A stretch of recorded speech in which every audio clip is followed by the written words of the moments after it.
पश्चिम महाराष्ट्रातील गुळ सौद्यांना पाडव्याच्या शुभ मुहूर्तावर सुरुवात। गुळासाठी प्रसिद्ध असलेली कराड बाजार समितीत गुळाला 4,501 रुपयांचा उच्चांकी भाव।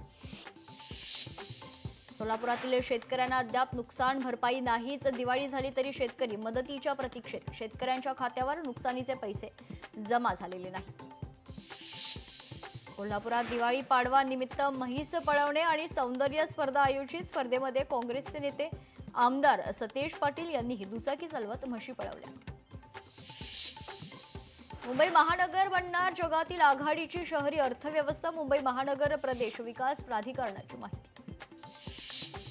जळगाव पोलीस प्रशासन 24 तास अलर्ट मोडवर। नागरिकांची दिवाळी सुरळीत पार पडावी म्हणून पोलीस कर्तव्यावर। दिवाळीला कायदा सुव्यवस्था सुरळीत राहावा यासाठी सज्ज।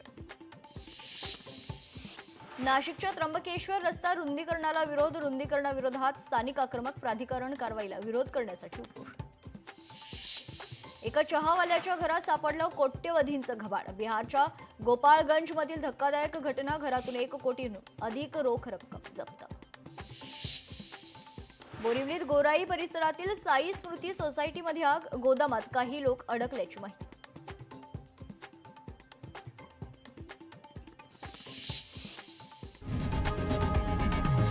लोकशाही मराठी ऐका, पहा, जागरूक रहा।